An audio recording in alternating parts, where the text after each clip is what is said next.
Oh, are you on mute, Keith? I can't hear you. Yeah, sorry, I'm not We've now. only been doing it for a couple of years now. You'd think we would know.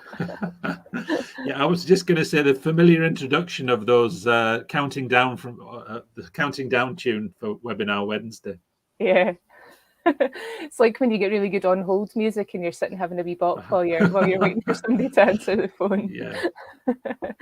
But no, welcome along everybody for In Control Scotland's monthly webinar Wednesday for November. Today we're going to have a good old chat about person-centred planning and how you can get one, and whether that's online or in person, and some of the changes and exciting things that are happening around person-centred planning. But yeah. And we've got three guests today, haven't we, Pauline? So we've got three guests. We've got Iain Wilson from the Independent Living Fund in Scotland, and then we have our own colleagues, Dr. Daniel Farrell and Alistair Minty, who are going to come on and talk about their experiences and of planning both in person and online, as you say, yeah. Yeah, we have a multi-skilled bunch of folk around about us, not just presenters, but also guests too. So we're on Facebook and YouTube. If you've got any comments or questions, please do pop them in the chat. I've seen a couple of people saying good morning already. But as always, we'll have to hear from you. So let us know if you've got anything to say and we'll bring you up. So good morning, Liam. Good morning, Jacqueline. But before we bring on our guests, we'll do our usual catchy uppy and talk about what we've been up to. We've just published a new paper, haven't we, Keith? Do you want to say anything about that? Yeah. New paper, which is called Self-Directed Support as the Foundation of a New Relationship in the National Care Service in Scotland. So quite a long title, but a paper which really talks about the essence of self-directed support and describes and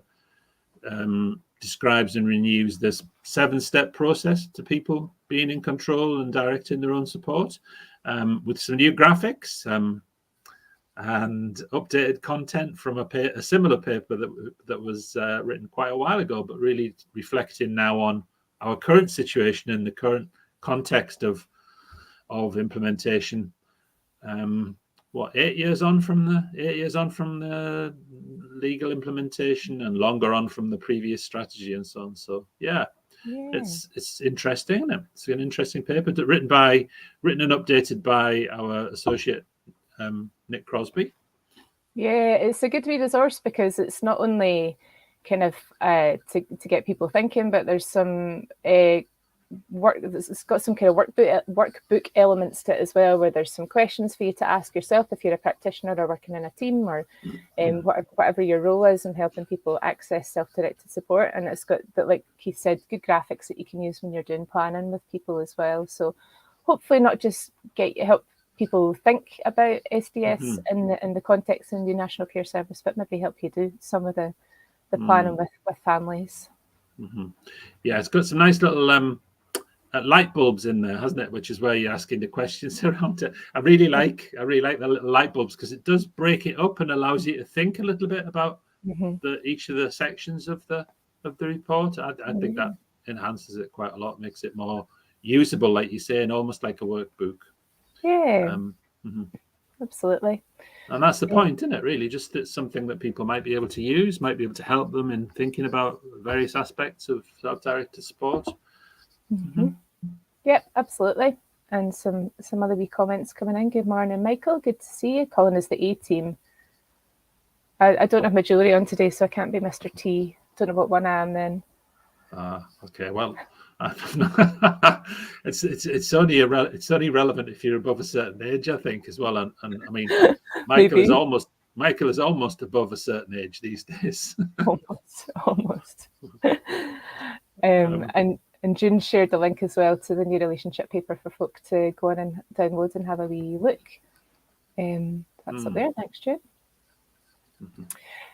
What else have we got going on? There's some big interesting stuff happening out there in social care world, social work world as well, isn't there? There's lots of you will have heard of the Independent Review of Adult Social Care, which is sometimes called the Feely Review, which led to the creation of the National Care Service. But there's another independent review just literally started in the last few days, running on till June next year, called, get my words in the right order, the Independent Review of Inspection, Scrutiny and Regulation, which is looking at and is really keen to hear people's views on how you think support and social services should be overseen and reviewed and make sure they're working really well. So there's a call for evidence from the Scottish Government just now, and lots of online sessions happening for people to come along and find out more. So if you're involved in using or delivering any kind of social services, it's worth having a wee look and seeing if it's something you want to take part in.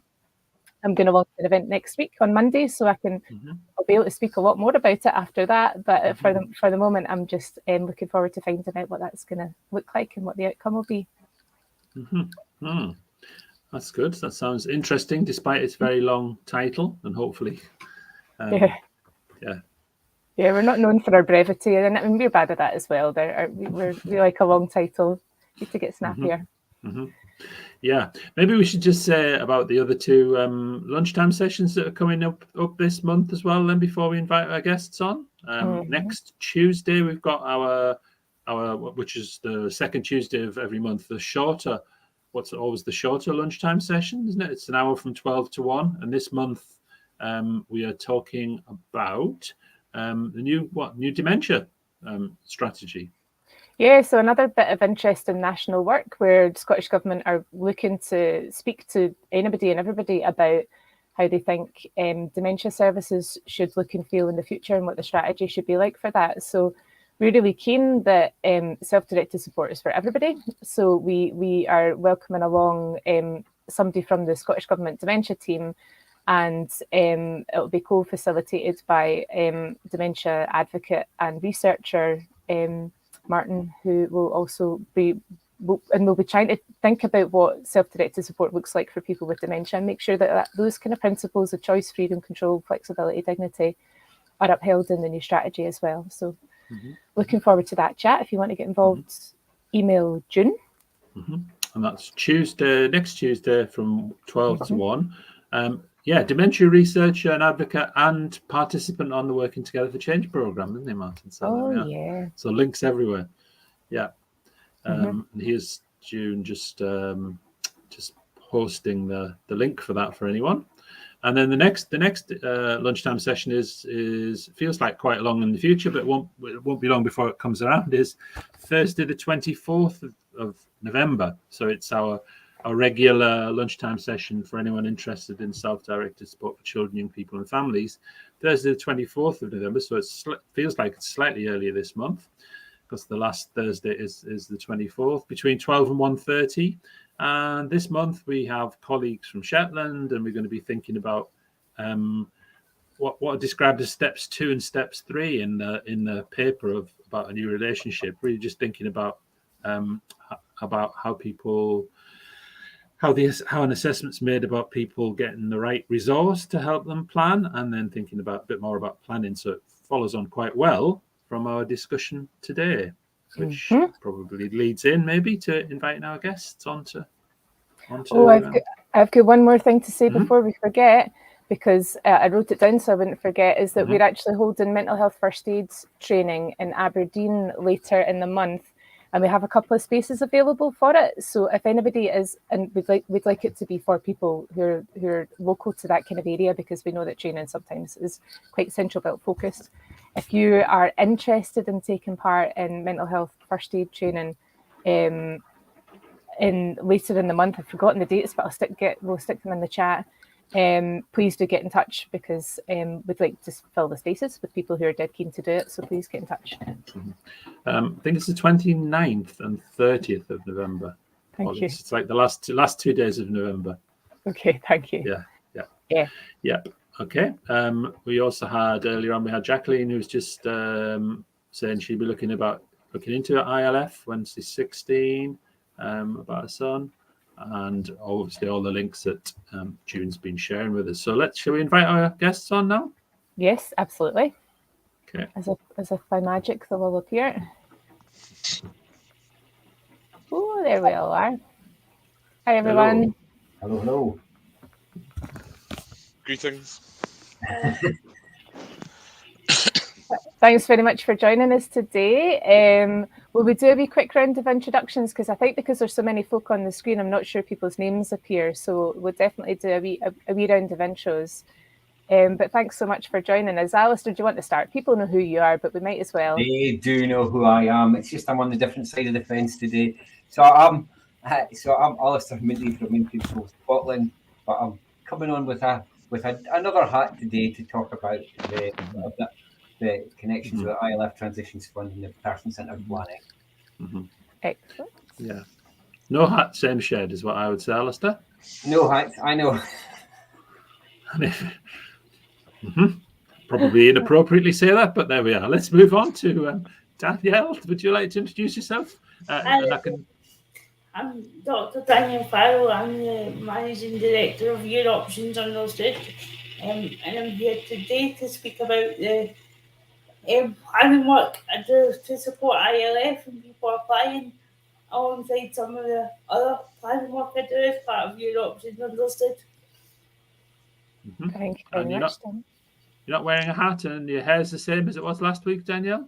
Yeah, but I haven't been on webinar Wednesday for a while, so it'll be different from the last time. Ah, right. Okay, fine. And what about Iain? Do you want to introduce yourself and tell us about your hair or your hat?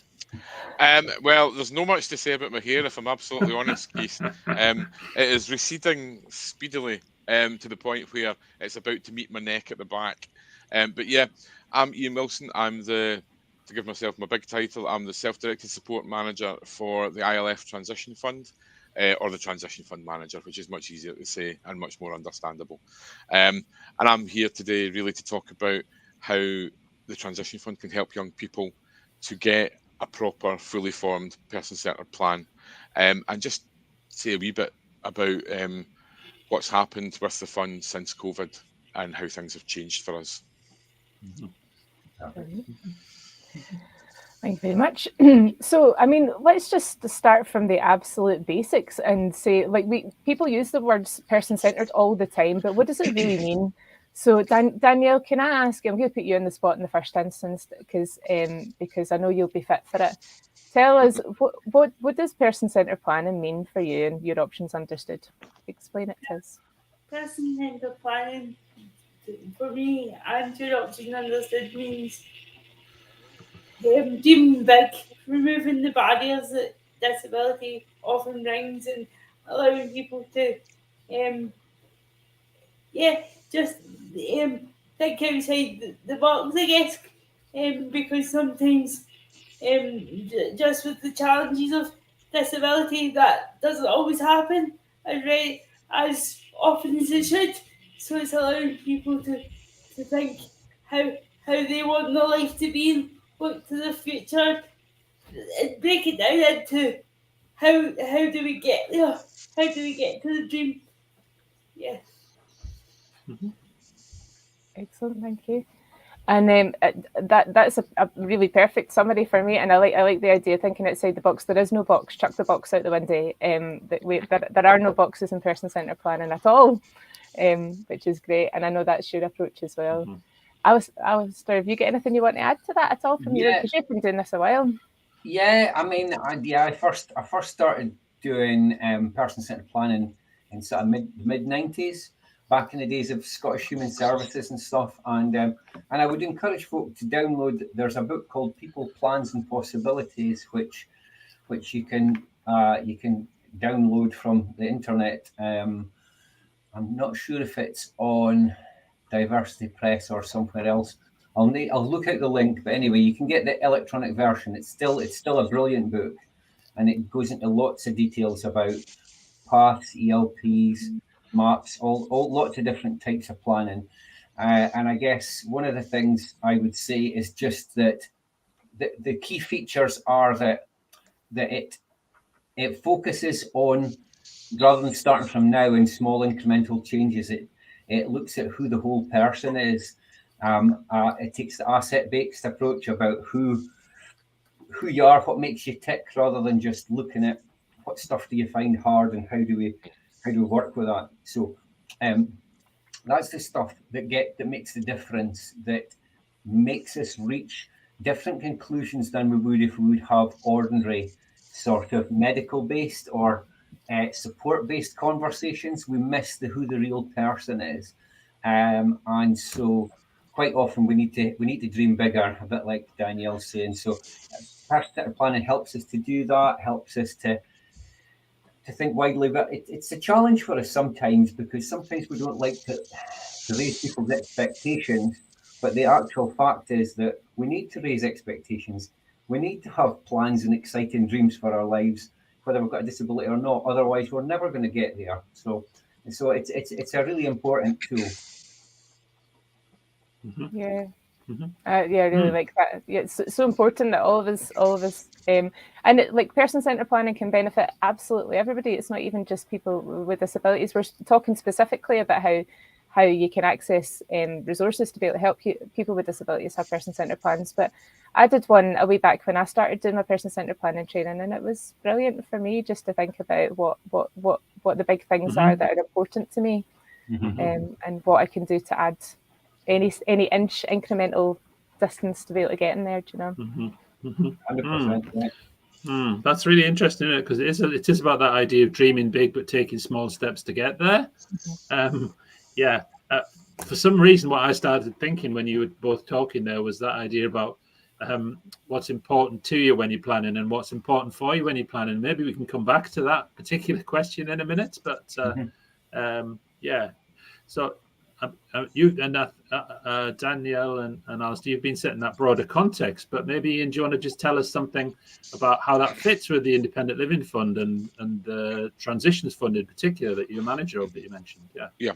So in terms of the Transition Fund, we deal with around 2,000 to 2,500 applications a year for funding.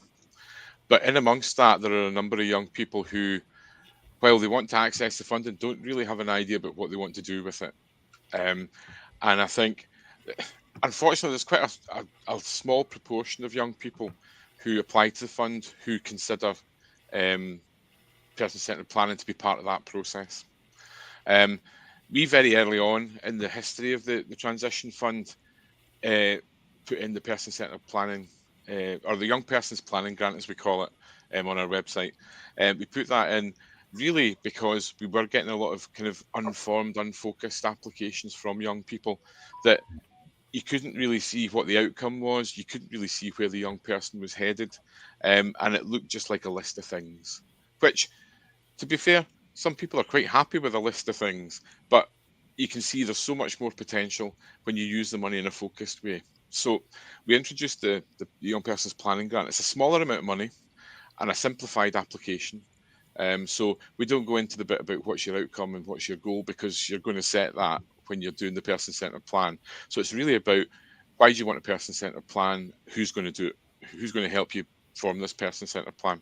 So we work with the Person-Centered Planning Network Scotland, of which both Alistair and Danielle are members, and there's a number of other colleagues as well.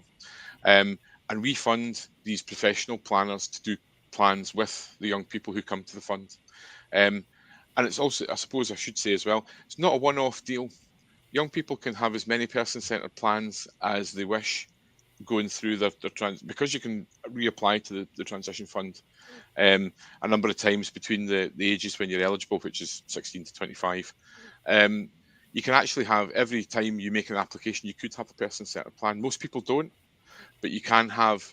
And also, if you have an award early on in that kind of time period where you're eligible, and you've decided that you want X, Y, and Z for that, that's fine. You can just have a director award.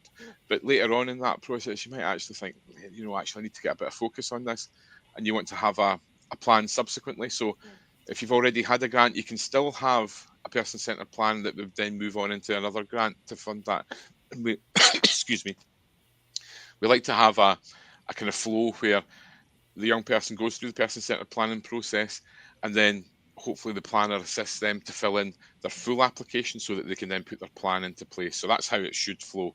And for those young people who go through that process, it works really well.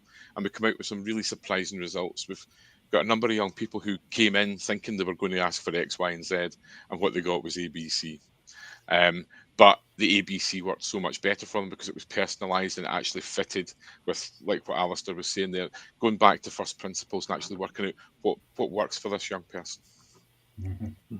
That's brilliant. Thanks, Ian. Can I just, in case anybody's watching who doesn't even have a Scooby what the transition fund is, would you just say a wee sentence or two about what that fund, the actual the funding is available to young people as well? Of course. So the transition fund came in really with the start of ILF Scotland. Obviously, for those of you who don't know, ILF used to be a UK-wide organisation who gave people with quite high levels of disability additional funding so they could remain in the community and not have to go into residential care. That was the initial start of it. It developed from there, but in 2010 the UK government decided to close ILF down to new applications because essentially it had become a bit of a victim of its own success. It was too successful, and the powers that be thought it was costing too much money. So out of the ashes of ILF UK came ILF Scotland. Now, ILF Scotland also covers Northern Ireland. In the rest of the UK, the money was given to the local authorities to manage. And what's happened with that is ILF Scotland's funding is ring-fenced for ILF Scotland, so it only goes to the recipients of ILF. In the local authorities, where the funding was given to the local authorities, it was still ring-fenced for those people. But as those people have dropped off, so some of them have gone into residential care, some have maybe gone into long-term hospital stays, and some unfortunately will have passed away over the piece.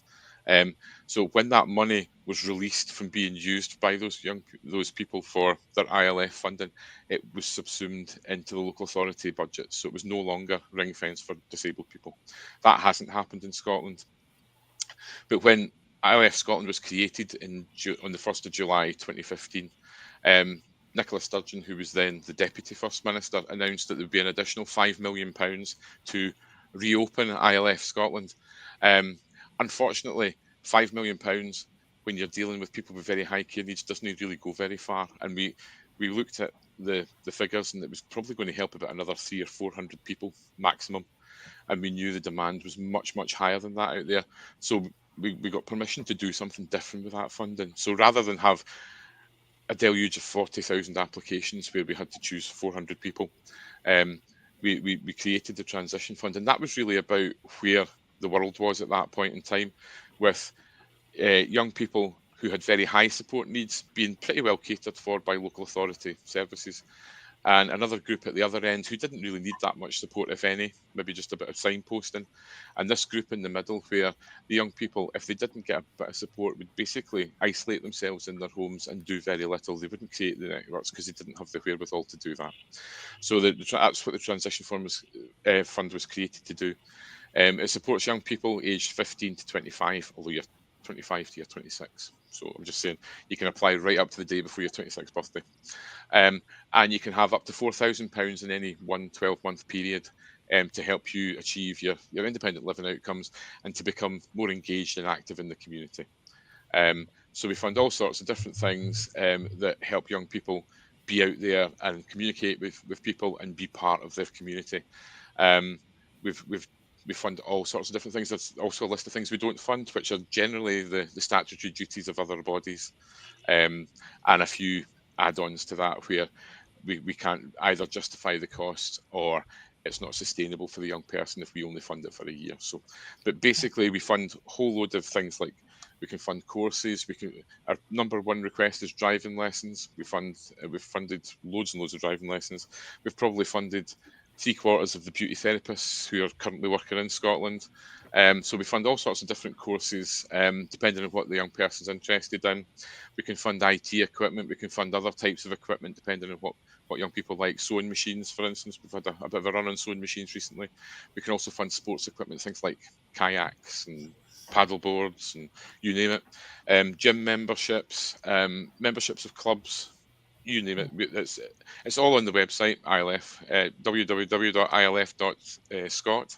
And if you go to the Transition Fund pages, there's all sorts of information there. And there's also what we've just recently introduced is a price guide. So previously we needed a quote for everything that you asked for. we've now produced a price guide which has the most commonly requested items and a price range. So if your item falls within that price range, so if you want a computer that's £700 and that falls within the price range, you don't have to give us a quote, you just need to tell us how much money you need, and we'll manage it at the back end when you send us in your receipts for what you've spent. We've been trying to slim down our processing. We've been inundated since COVID, absolutely inundated. Last year, our increase was roughly 25% on the previous year. This year, we're doing exactly the same. We're nearly at 25% again this year. It looks as if we might breach the 3,000 applications in a year mark this year for the first time. We've had just over 8,000 applications in the whole life of the fund, and we're just about, probably next week, to celebrate £10 million out the door. So it's a substantial amount of money to support young people in transition, and it's going from strength to strength. But because we're dealing with so many more applications, we're having to try and slim down the processing as much as we possibly can, because people are having to wait about 10, 11 weeks just now for an answer. And we would like to get that back down. Previously, it was about 3 or 4 weeks. So we're trying to work towards getting that back to be a more responsive thing, because as we all know, young people are not good at waiting for things. I've got a couple of teenagers who live in this house, and quite frankly, if they've got to wait 5 minutes for their tea, it's a bad day. So people having to wait 12 weeks for an answer about a grant funding that they're waiting to hear about, and they're eager to get on. It's quite a difficult ask. So we're working towards trying to make that as streamlined as possible. That's a really interesting thing, isn't it? The whole idea of simplifying the process and trying to reduce the barriers to people accessing the fund. That feels like it's been a principle of the fund since it started, really. That's something that you've worked on, and there's always. I mean, it certainly has been, Keith. I think the difficulty is because we are the type of body that we are. I mean, we're a non-departmental public body. We've got to account for all that we spend. We're audited annually, so there have to be checks and balances. It's about putting in the right checks and balances, and sometimes what the returns that we make and the questions that we ask of ourselves are what cause the issues within that. The biggest issue that we have really is getting the right proof that a young person has a disability, because we use the Equalities Act 2010. It's a very broad definition, and sometimes young people have a diagnosis of a condition, but the diagnosis itself doesn't tell us how that affects them, and that's how a disability is defined under the Equalities Act. So we sometimes have to go back to them, and we're doing that much earlier in the process now, so that by the time we actually get to processing the application, we've done all that work, and it's just a case of actually focusing on the application itself. And the price guide was another move towards that, because again, going back and forward, trying to get quotes, and not everybody understands what a quote is. We've discovered this quite frequently as we go through, that asking people for a quote, they'll send us a picture of the thing without the cost and stuff like that. So it's just about trying to take all of that kind of to and fro and out of the process. So it's a much simplified thing, and the contacts that we have for the young people are when they send in the application and when we tell them that they've been successful and how would they like the money. And Danielle and Alistair, you both supported people using one of the grants using one of the person-centered planning grants. So just share a little bit about. I'll share a couple of comments, but if you can share a little bit about what's that felt like from your perspective, helping people through that. Danielle, do you want to start with that? And then I'll also just put up from Karen, who's just talking about how that's happened with her son, and just saying, well, yeah, that's a great opportunity to get that support to be able to think and plan together. Yeah. So I have done a few plans for young people who are applying to the ILF, and it's just amazing to see the difference it can make for people. One young person was quite, he sort of lost his way a bit and was a bit he'd lost his zest for life, if that's what you want to call it, when his mum contacted me.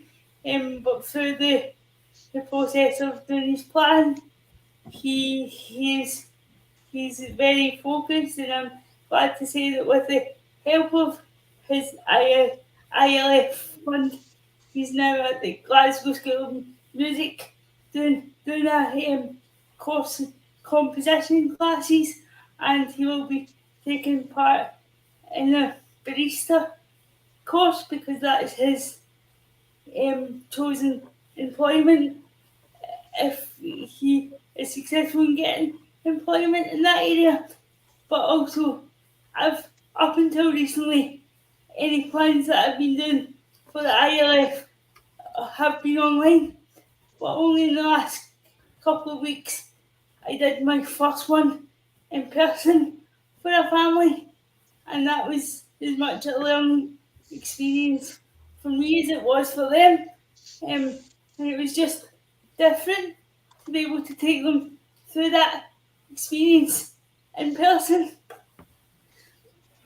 I think that's a really interesting thing to take a wee step and take a wee moment to think about, because when person-centred plans have been about for donkey's years, right, and they were always a big giant bit of paper on the wall, usually somebody who was really good at colouring in and doing all the graphics and somebody asking all the questions, and it was taking place physically in person with the people that were important to the person having the plan done. And there would be usually some nice cakes and tea and coffee and all the rest of it. But COVID changed that, so and made it not possible. So Danielle, you've been doing plans in a really creative and interesting way online, haven't you? Which I think it's really cool for people to talk about, to hear about, because I think I have a picture in my head of what person-centred planning is, and I think you've changed that for a lot of folk. Yeah, I've been doing it online since probably we were involved in establishing the Planning Network Scotland that Iain mentioned. So, as you say, Pauline, traditionally planning is done on a piece of paper with really bright colours and somebody drawing and somebody or graphicing rather, and another facilitator leading someone through the sort of process. But due to my cerebral palsy and the fact that I couldn't do that, I draw it on a piece of paper. As well as that, I can't draw to save a life, so people probably wouldn't want me to draw on paper. So I use a set of electronic graphics, which takes people through the same process. So we start with the dream and work our way backwards to where we are now and how we get to that dream.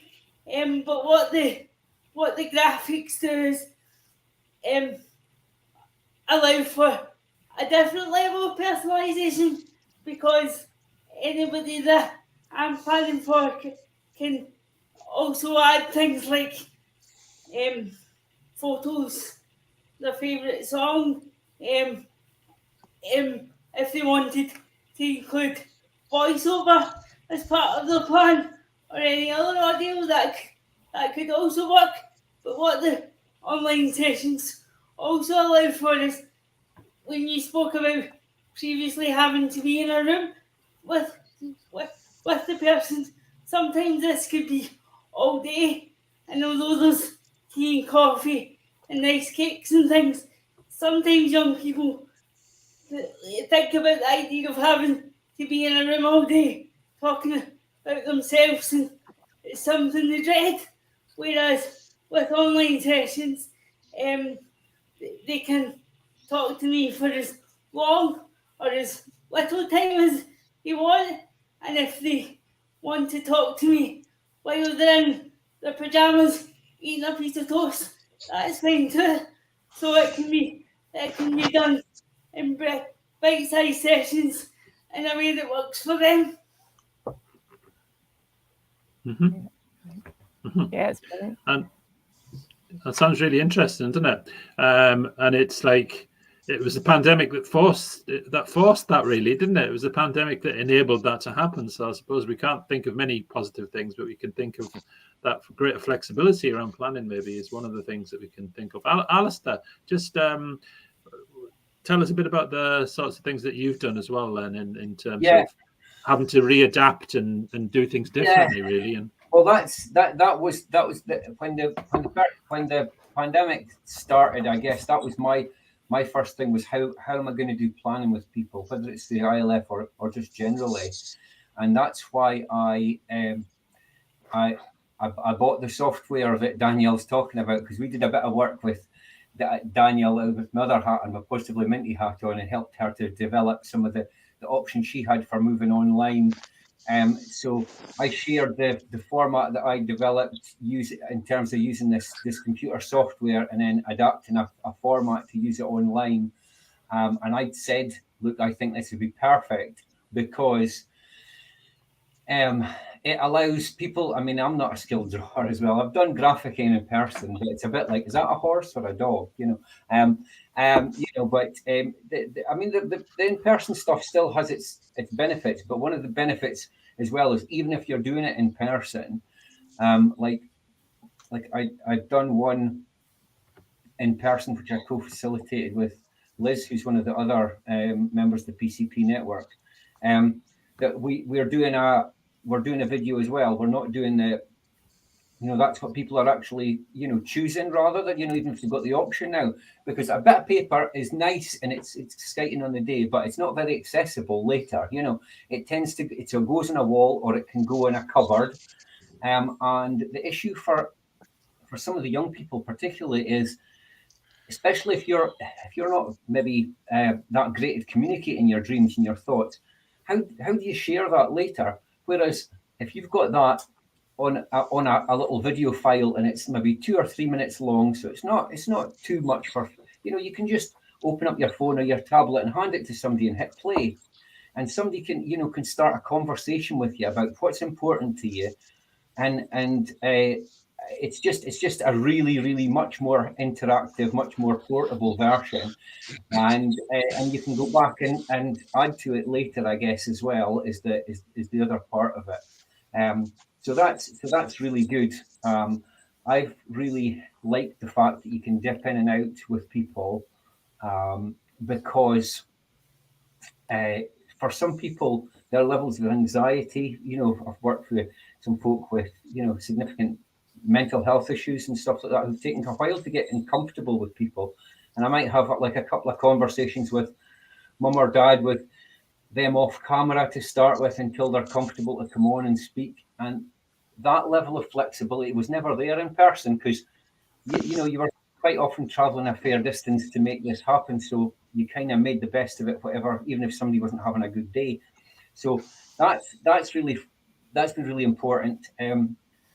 I guess following on, from Iain's earlier comment as well about not prejudging, I think that's one of the things I still would encourage anybody who's getting involved.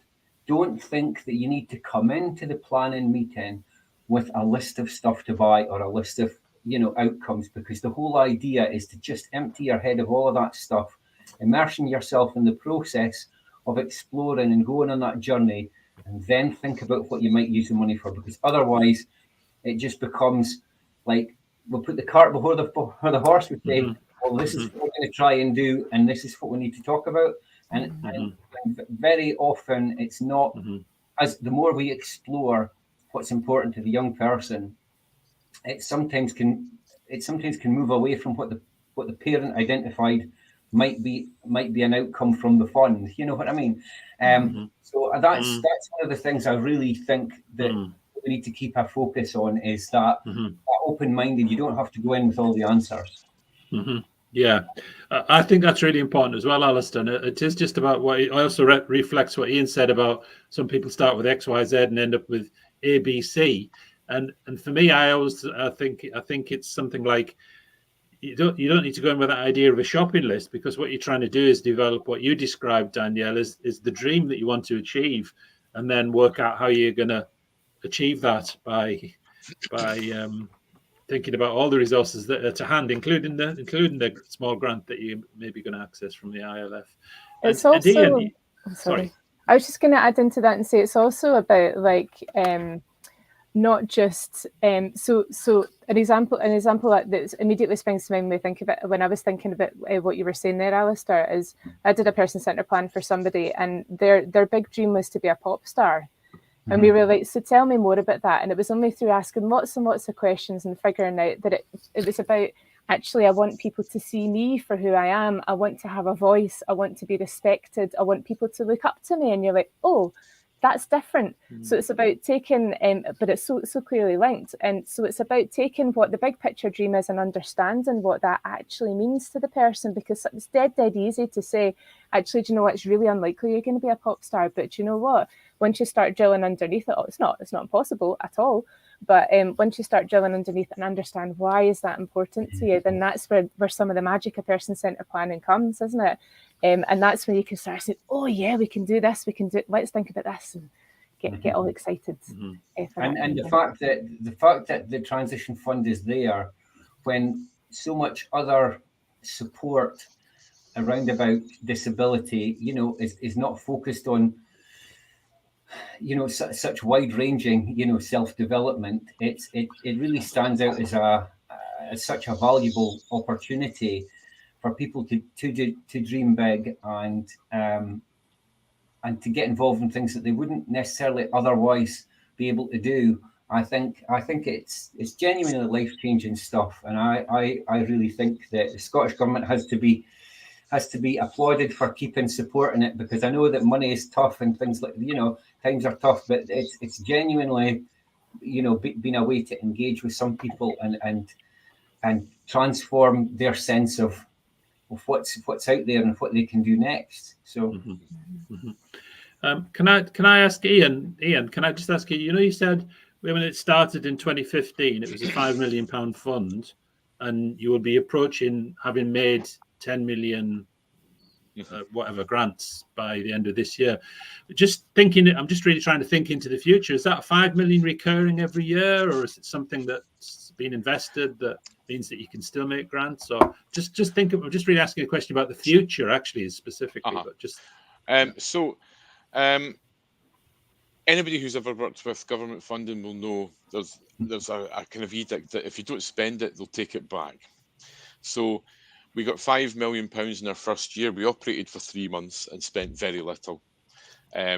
So we've been kind of clawing back that £5 million over the past few years from the very low starting point that we had in 2018. And that was, so we have a kind of recurring budget at the moment of 3.6 million a year. That's for two reasons. One, we've never spent any more than that. And B, we can't actually physically process any more than that at the moment.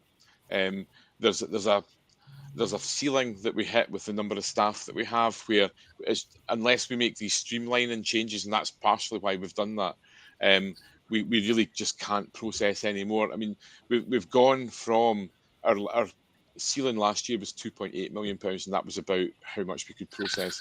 We think we're probably going to spend very nearly the whole 3.6 this year. So the efficiencies within the team and with how we process things have made that difference. But there's no point in giving us more money until we can process it. And then you're dealing with the chicken and the egg of, do you staff it up in the belief that you're going to get more applications? I think the transition fund, to be fair, is only going to grow, particularly as we're looking down the barrel of a fresh austerity movement, by the looks of things, coming up from the UK government. It does look as if increasingly the transition fund will be a bit of a lifeline. It already is. For young people who have been leaving school in the past 2 or 3 years with little or no transition planning, for some very reasonable reasons, because schools were closed and whatever, but those services really haven't restarted in any significant way. So we are picking up the slack in terms of the statutory agencies who aren't meeting that particular criteria for a whole range of reasons, not least the staffing crisis within social work and social care. So there's not the willingness to do that, but it's not happening on the ground. And regardless of the reason for that, these young people need the kind of support that we're able to supply. So I think that's a good part of where we've seen the increase and the increased demand. We see a lot more, frankly, desperate families coming to us who have absolutely no other options for their young people. And we've started to extend the eligibility. So as I said right at the very beginning, it was about engagement in the community and activity. And we had kind of deliberately but we deliberately not focused on the young people with the highest level of needs, because they were quite well catered for through statutory means. That's no longer the case, I would have to say. So we will now consider applications from much more significantly disabled young people who previously would have been well served by the statutory services and would have had places to go and things to do, but for whom the community doesn't really hold an awful lot at times. It doesn't have much meaning for them. So instead of them going into the community, we can sometimes now send the community to them. So again, it depends on the circumstances and it depends on the application, but because we use the Equalities Act, we can make it as broad as we want. We are a discretionary fund, so we do have some discretion. So provided we're not totally flaunting the policy position that we've been given by Scottish ministers, we do have that flexibility where we can make decisions around, this is a particular set of circumstances, and in this situation, we can award some funding for whatever the young person is looking to do at that point. So the whole ethos of the fund is still about that community engagement, but we do recognise that for some young people, that's a particular challenge that might be a couple of stages down the road. Mm-hmm. Mm-hmm. I think that, thanks, Iain. I think it's probably a good time, Danielle, to ask you about, because Iain talked there about some of the criteria or the limits of the fund that were there originally and how they've addressed that. But I mean, I know Danielle and Alistair as well have obviously done planning in other places and out with the transition fund. I just maybe wanted to give you the opportunity, Danielle, to say something about your Dream Plan Live programme and whether, because that's a different part of funding that you've got to do a similar sort of thing, but with people who are without the age limits on it, isn't it? Yeah. So thanks, Keith. So the Dream Plan Live programme that Your Options Understood has, and thanks Jude for sharing the link. That was funding that Your Options Understood was awarded quite recently from the National Lottery Community Fund. And what I have proposed to do with that is open it up a bit wider. So people, for example, I know from my own personal experience that older people, if we can use that term, need a plan as much as younger people. So for example, I was 30 when I had my first person's ending plan done. I do a second one a bit more recently than that, but what it did for me was open up the fact that I realised had this plan been done a lot sooner, and somebody had actually sat down and said, okay, who's Danielle? What's important to Danielle? And not just what keeps Danielle functioning and alive. How much easier certain processes would have been with the Dream Plan Live programme. I've hopefully opened that up to other people in similar circumstances. So I've been working with some people who are participating, for example, in the Working Together for Change programme, who have come to me since then, who need a plan and who need to have that conversation. And to quote somebody the other day, for social work to see them as a person and not just the support needs. So that's what I hope to achieve with the Dream Plan Live programme. And it's really for, I was just going to say, it's really for anybody who's just feeling a bit stuck as well, isn't it? It's like people who they know they want a change in their lives, but they're not quite sure what they want to do or how to go about it. Yeah, And because person-centred planning isn't as yet a statutory service, I would hope that the Dream Plan Live programme would be a small part, however small, in changing the conversations between those that need the support and the local authority. And I was just going to say, there is still an opportunity for people to get involved. You've still got space to do that with other people if they want to get in touch with you, Danielle. Yeah, there's still a few places left. So I hope, so if you're watching and know of anybody who would benefit from the programme, please feel free to get in touch.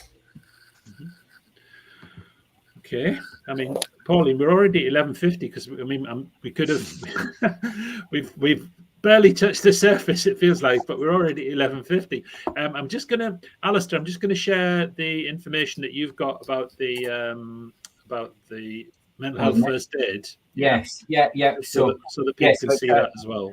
So it's a 2-day course, and it's from 11 till 5:30 on a Tuesday, Wednesday, the 29th and 30th. Now, usually, most of the time, it's 150 to 250 pounds for a 2-day course, and we're just saying if somebody's external to in control, that it would be £50, and that's basically to cover our just the venue costs, and that does get you lunch as well, and attendance at both days.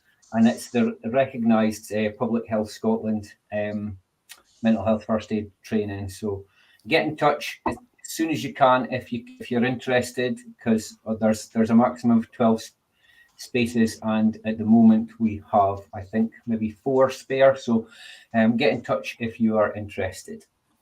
But we should add external, meaning if you're a graduate of one of In Control Scotland's programmes, then you're not paying. We'd love to have you come along. So if you can that's what I meant. Yes. Yes. No, just to clarify that in case anybody's watching thinking, I'd love to do this, but we don't want money to be a barrier. So if you've been part of Working Together for Change, Partners for Policy Making, any of the leadership stuff that we've done at any point in time, drop us a wee line. Love to have you. Shameless plugs.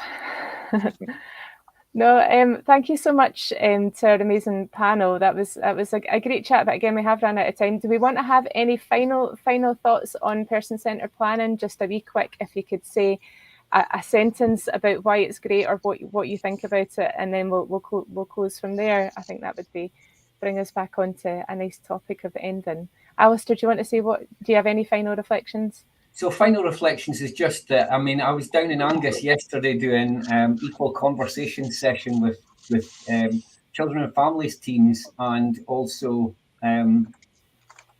care management. And one of the things that was really clear is when we're talking about that value-led approach to assessment, to planning, to having conversations about where we move forward, that person-centred planning is at the heart of that, the value of not jumping in with services solutions and exploring who the person is, that person centre is just at the heart of that. And so I just think that a lot of the things that we try and do are intrinsically linked, and this is as good a place to start as ever. Absolutely. Thanks so much, Alistair. Iain, anything final you want to say? All I would say is that if you think that you can get a lot out of a transition fund grant, by simply applying for a grant and asking for things, you'll get so much more out of it if you use the opportunity for the person-centred planning process. It'll change your mind about what you think you need, I would imagine, and you get so much more value out of the money that you can have from the fund than you will if you just ask for things. Brilliant. Thanks so much, Iain. And final word from you, Danielle. I think for me, I would say to anybody who's watched today and thought, I don't know if that process is right for me, or what would I get out of the planning process, I would just say do it, because yes, it can be emotional, and yes, it can change your mindset on things and what you want out of life and or in the case of the ILF, what you're applying for, but it's in a positive way. And I think that for me is the impact planning can have on somebody's life, potentially, is a whole lot more than just a process. Yeah, perfect. And brilliant way to close. Thank you so much to our panel today, and we'll hopefully see lots of you same time next month, first Wednesday of the month for next webinar Wednesday, if not before. So thanks so much, everybody. Have a good day.